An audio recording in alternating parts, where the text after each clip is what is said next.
2015వ సంవత్సరంలో అక్టోబర్ నెలలో గూడూరులో ఒక వరద ప్రవాహం వచ్చింది.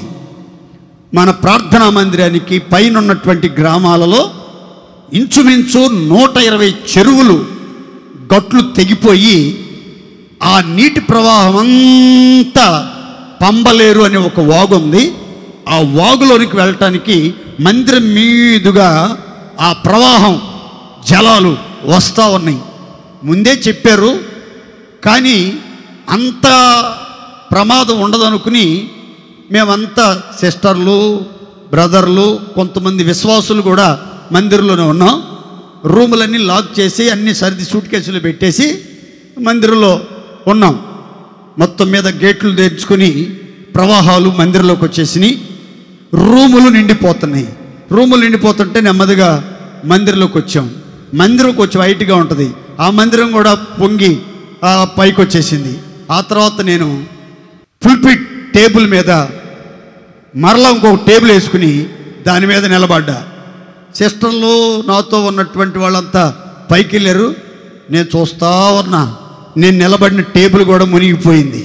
ఇంచుమించు ఈ పిల్లర్ అంతా హైటు నీటి ప్రవాహం వచ్చింది. మేము ఉంటున్నటువంటి రూములన్నీ మునిగిపోయినాయి. మందిరం కూడా మునిగిపోయే తారాస్థాయికి వచ్చేసింది.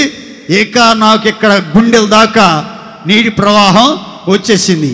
నేను నిలబడినటువంటి టేబుల్ కూడా ఆ ప్రవాహానికి అటు ఇటు ఊగుతూ ఉంది.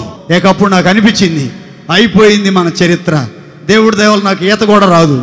పెద్ద పెద్ద జంతువులు, గొర్రెలు, మేకలు, పశువులు చచ్చిపోయి ప్రాణాలతో కొట్టుకొస్తా ఉన్నాయి మందిరంలో గుండా. పాములు, పెద్ద పెద్ద పాములు, కొండ సెలవులు కొట్టుకొస్తా ఉన్నాయి ఆ ప్రవాహంలో. ఏం చేయాలో అర్థం కావట్లేదు. ఇది చివరి మజిలీ అనుకుని ప్రభువుని స్తుతిస్తూ ఉన్నాను. ఈలోపు పైన వాళ్ళు మెట్ల దగ్గరికి వచ్చి, అన్నా మీరు కూడా వచ్చేయండి లేకపోతే కొట్టుకెళ్ళిపోతారు ఈ ప్రవాహంలో అన్నారు. మొత్తం మీద వాళ్ళు ఒక బెడ్షీట్ ఒకటి వేసారండి. అది పట్టుకోవడానికి మొత్తం మీద దూకాను, అది మిస్ అయింది. ఇక నేను వెళ్ళిపోతా ఉన్నాక పంబలేరులో పడ్డానంటే బంగాళాఖాతంలోకి వెళ్ళిపోతా. అలాంటి భయంకరమైనటువంటి పరిస్థితుల్లో ఇక ధైర్యం అంతా కోల్పోయారండి.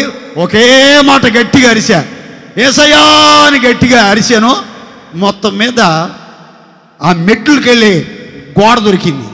ఆ గోడను పట్టుకుని పైకి రాత్రంతా సిలువ మీదకి ఎక్కి నిలబడి రాత్రంతా నిలబడే ఉన్న. పైనుంచి వర్షం, కింద నుంచి వరద, భయంకరమైన దోమలు, కరెంటు పోయింది.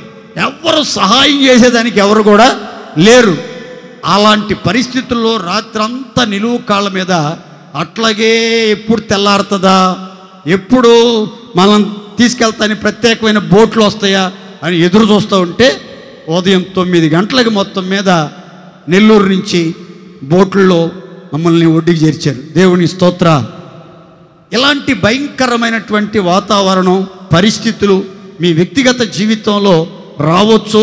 కానీ దేవుని పిల్లైనటువంటి వాళ్ళు దేనికి భయపడకుండా ధైర్యంగా ఉండాలి.